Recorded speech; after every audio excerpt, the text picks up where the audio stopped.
High friends, welcome to Sam's kitchen. Friends, सकाळी उठल्यावर ना पहिला प्रश्न येतो तो नाश्ता, की आज कुठला नाश्ता करायचा हा प्रश्न असतो। त्यासाठीच आपण आज एक हेल्दी रेसिपी घेऊन आलोय, स्पेशली ब्रेकफास्टची। त्याचं नाव आहे मुगाची वाटली डाळ। मुगाच्या वाटली डाळीसाठी ना आपल्याला मुगाची डाळ भिजवून घ्यायची आहे। मी ना एवढा 1 बाउल आहे ना मुगाची डाळ घेतलेली आहे। जर वाटीच्या प्रमाणात तुम्हाला हवे असेल तर 1.5 वाटी मुगाची डाळ घेतली तरी चालेल। आपण डाळ स्वच्छपैकी आहे ना 2 पाण्याने धुवून ती 2 तासासाठी आपण भिजवून ठेवलेली आहे। आता आपण याचं पाणी काढून घेऊया।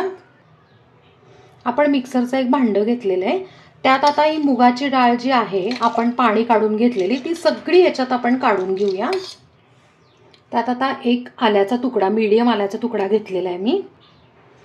3 ते 4 मिरच्या आपण असे तुकडे करून घेतलेले। जेवढं तिखट पाहिजे तेवढं घ्यायचं, फक्त थोडंसं कमी घ्यायचं कारण आपण नंतर त्याच्यातनं थोडं लाल मिरची पावडर पण टाकणार आहे म्हणून। आता थोडंसं पाणी टाकून ना आपण छान बारीक वाटून घेऊयात। डाळीचं मिश्रण आपण छानपैकी बारीक वाटून घेतलेलं आहे। आता आपण ना कुकरचा एक छोटा डबा घेतलाय, त्याला अगदी थोडंसं ना थेंबर तेल ग्रीस करून घेतलेलं आहे। आता आपण ही जी डाळ आहे ना ही सगळी ह्याच्यात काढून घेऊया। आपण डाळ सगळी काढून घेतलेली आहे, अशी आता थोडीशी अशी स्प्रेड करून घेऊया। आणि आता काय करायचंय की कुकरला हा डबा ठेवायचा आहे आणि बरोबर 1 शिट्टी देऊन आपण हे वाफवून घेणार आहोत। आपण 2 शिट्ट्या देऊन ना ही मुगाची डाळ आपण शिजवून घेतली आहे आणि तुम्ही बघू शकताय की अशी घट्ट झालेली आहे। तर काय करूयात, आपण हे सगळं चमच्यानी काढून एका मिक्सरमध्ये टाकून घेऊया। आपण मिक्सरमध्ये काढून घेतलेला आहे। आता काय करायचंय की पल्स मोडवर आहे ना मिक्सर फिरवून घ्यायचं आहे। आपण पल्स मोडवर आहे ना हे फिरवून घेतलंय आणि असं मोकळं मोकळं हे मिश्रण होतं। आपल्याला ना एक कांदा लागणार आहे, आपण तो छान बारीक चिरून घेऊया।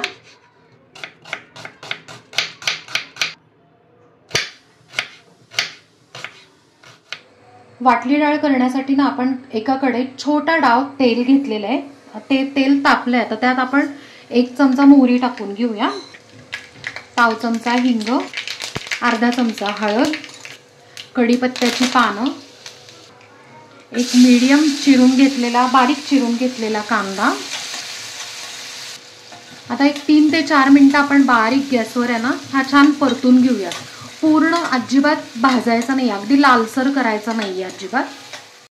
3 ते 4 मिनिटं झालेली आहेत आणि कांदा आपला आता हलका लाल व्हायला सुरुवात झालेली आहे। जर तुम्हाला कांदा नको असेल तर तुम्ही आहे ना स्किप केला तरी चालेल, पण त्यावेळेस काय करायचं की ज्या वेळेला आपण शेवटी मिश्रण वाफायला ठेवतो त्यावेळेला थोडासा पाण्याचा हबका द्यायचा, एवढंच। त्यात आता चवीप्रमाणे आपण मीठ टाकून घेऊया, पाव चमचा साखर, 1 ते 1.5 चमचा लाल तिखट। तुम्हाला जेवढं तिखट पाहिजे त्या पद्धतीने तुम्ही ॲडजस्ट केलं तरी चालेल। आता आपण यात ना सगळी जी मोकळी केलेली डाळ आहे ती सगळी टाकून घेऊया। त्यावर अर्ध लिंबू असं पिळून घेऊयात आपण। आता आपण हे सगळं छानपैकी मिक्स करून घेऊया।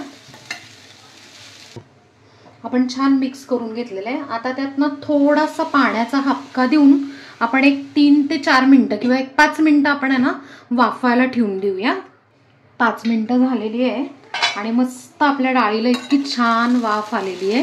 आता त्यात ना आपण शेवटी फायनली त्यात थोडीशी कोथिंबीर टाकूयात, अगदी बारीक चिरून घेतलेली, आणि गॅस बंद करूयात आणि आता ही डाळ सर्व करून घेऊयात। आपली मस्त अशी चटपटीत आणि चविष्ट मुगाची वाटली डाळ तयार आहे। त्याच्यावर आपण आता बारीक चिरलेली कोथिंबीर